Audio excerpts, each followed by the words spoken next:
Pag mayroong mga bagay na tinatanggal sa'yo, mga friends, relationships, opportunities, masakit yun, ha?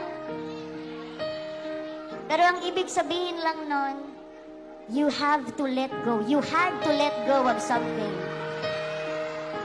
Because something better is coming.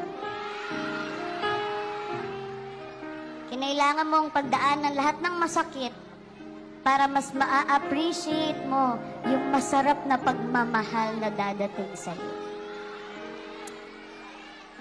This is that song na palaging nagre-remind sa akin. Ang lahat ng bagay na nangyayari ay itinadhana. Kung para sa'yo, kahit ano pang gawin mong pag-iwas, para talaga sa'yo yan. In the same way na kahit ano pang pilit mo, kung hindi talaga para sa'yo, hindi talaga yan para sa'yo. So pag may umalis, bitawan. You deserve more. You deserve better. Just believe that better things are coming. Okay?